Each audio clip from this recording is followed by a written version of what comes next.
verrai pas donc, en dehors de ce système-là, du tout. Rares sont ceux qui regardent donc, le système. Je sais qu'il y en a qui regardent le système.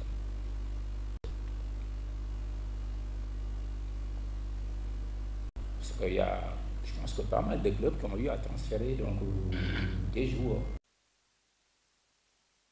De sa fédération, vous pouvez autoriser à chaque fois, même si la fenêtre du Sénégal est fermée. Mais le problème, c'est que c'est souvent, donc, quand la fenêtre est fermée au niveau du Sénégal, que les gens sollicitent de cette carte de transfert de ces joueurs. Et ça, c'est des trucs qu'il faut éviter. Et chaque année, je pense que la Fédération sénégalaise de football envoie une lettre circulaire à l'ensemble des clubs et aux ligues pour rappeler. Même si la fédération n'a pas rappelé, si vous regardez dans le système TMS, vous verrez les périodes qui ont été définies par la Fédération sénégalaise de football. Vous les verrez. Je pense qu'il y a quelques-uns parmi nous qui savent qu'effectivement, depuis je pense un certain temps, les périodes de 2 mois que les périodes n'ont pas été définies au niveau du Sénégal. Parce que la fenêtre s'est déjà refermée. Mais hier, j'ai activé donc les 2 fenêtres pour voir effectivement, pour vous permettre d'avoir une idée et de savoir comment fonctionne donc le système. Parce que chaque fédération a l'obligation de le faire 1 an avant le démarrage de ces compétitions.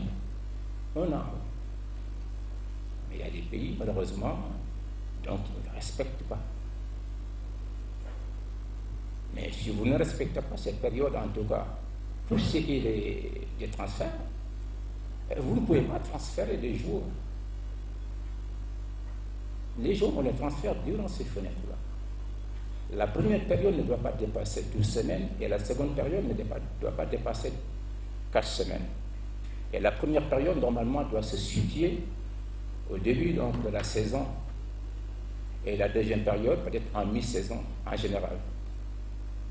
Mais nous, on a un championnat avec des dates qui n'ont pas, comment dirais-je, qui n'ont pas stable. Des fois, on termine plus tôt que prévu.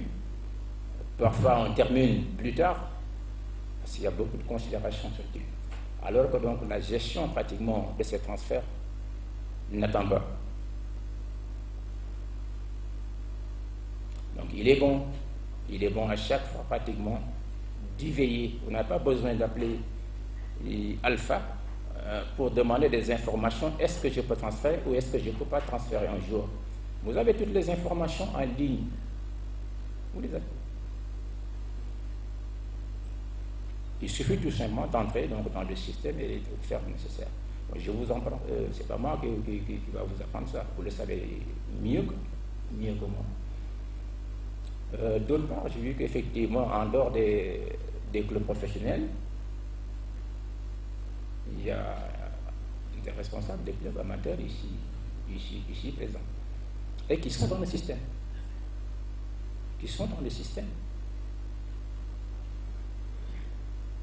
Certes, le système a été réservé pour les joueurs professionnels jusqu'ici. Mais je vous l'ai dit tantôt, depuis juillet en tout cas 2020, c'est une obligation de faire passer en tout cas l'ensemble des transferts dans le système-là. Et que s'il y a un accord sur le transfert, nous avons le devoir et l'obligation d'ouvrir un compte TMS pour ces clubs amateurs.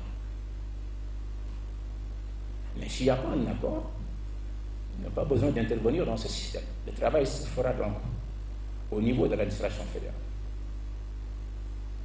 Mais dès l'instant qu'il y a un accord sur le transfert, peut-être qu'ils ont parmi nous, l'accord c'est la transaction financière donc, pour checker donc, des transferts des joueurs. Et pour qu'il y ait une traçabilité, pour checker des paiements, donc voilà, donc éventuel paiement d'indemnités aux contributions de solidarité sur les transferts.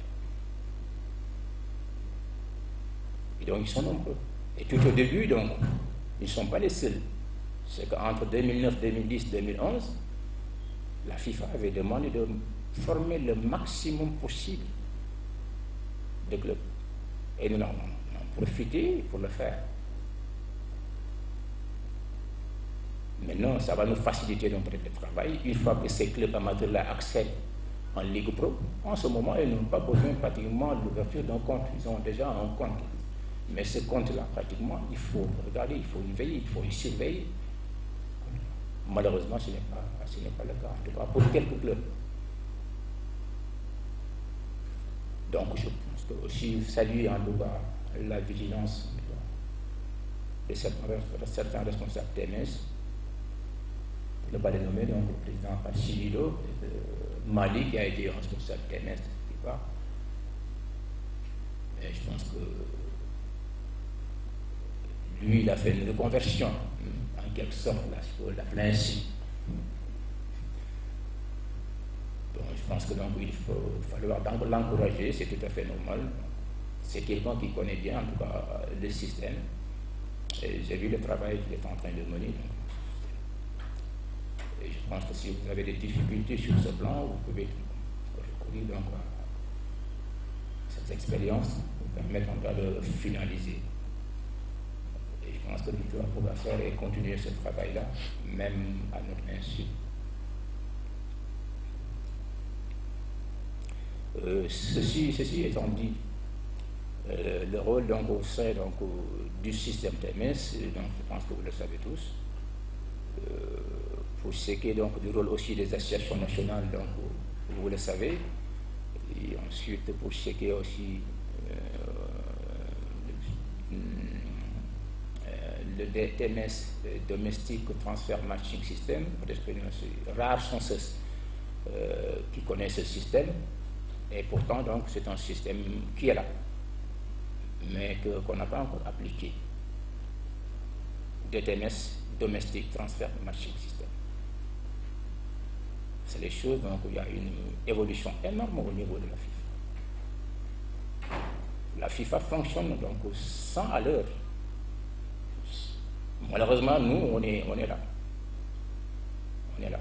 On essaye de faire les choses donc, comme nous le pensons, mais je pense que il va falloir redoubler d'efforts et essayer pratiquement de s'aligner, et de s'adapter, et essayer de faire la mise à jour, en tout cas, pour ce qui est en tout cas de nos textes, parce que donc si vous avez eu vous-même peut-être à le constater, pour ce qui est de nos textes, il y a des articles pratiquement donc, des règlements généraux, ou bien donc, de la Ligue Pro même, des règlements de la Ligue Pro, donc, qui remontent en 2013, si je me trompe. Le règlement de la Ligue, le dernier règlement de la Ligue professionnelle remonte en 2013. Les règlements généraux remontent en 2010. 2009, 2010, des choses comme ça. Mais entre-temps, il y a eu beaucoup de choses qui sont passées. Il y a TNS qui est là, il y a CNS qui est là, il y a DTNS qui est là, il y a FIFA Connect qui est là. Nous, on est là. On bouge pas. Hein? Les trains qui parlent, puis non. Ben, je pense qu'il y a beaucoup de choses à revoir. Beaucoup de choses. Et sinon, demain, on va essayer de rattraper le train là. Et ce sera trop tard. Si je savais, n'a jamais joué son rôle. Nous ne sommes pas des décideurs. Mais ce qu'on peut faire, c'est tout simplement attirer l'attention de l'autorité compétente. Certes, au début, il y a une volonté du côté donc, du comité exécutif. On en avait parlé, il y a une commission, différentes commissions qui devaient être mises en place pour travailler sur la révision des textes. Le président Bachir en faisait partie. Et entre-temps, bon, je ne sais pas ce qui s'est passé.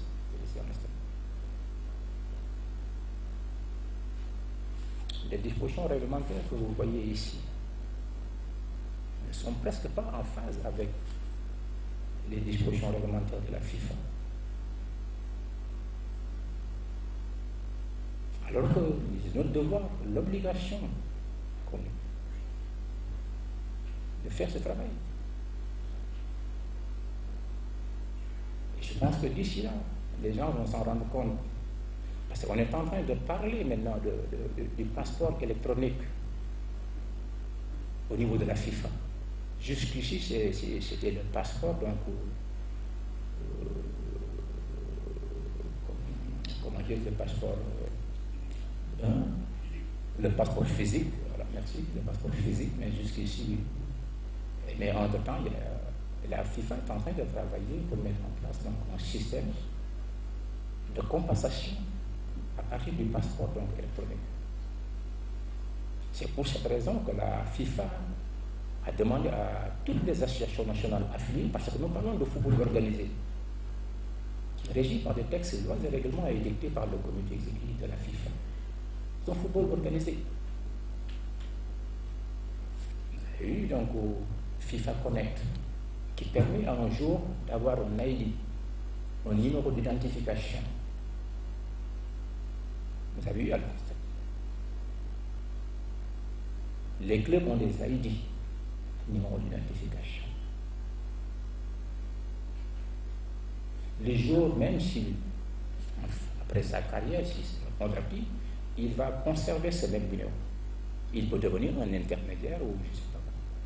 Il peut devenir donc pratiquement un matchmaker, mais il va conserver donc, ce numéro-là.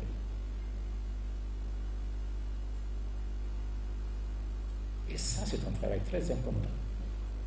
Parce que l'ID permet pratiquement aux joueurs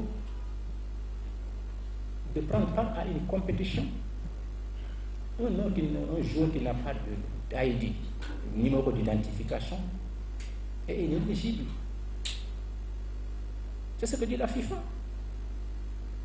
Parce que seuls les joueurs enregistrés auprès d'une association nationale sont qualifiés pour prendre part à ces compétitions et à celles de la confédération dont ils relèvent.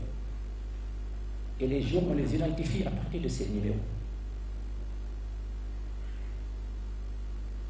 C'est pour ça que la FIFA a pratiquement donc, pris en charge entièrement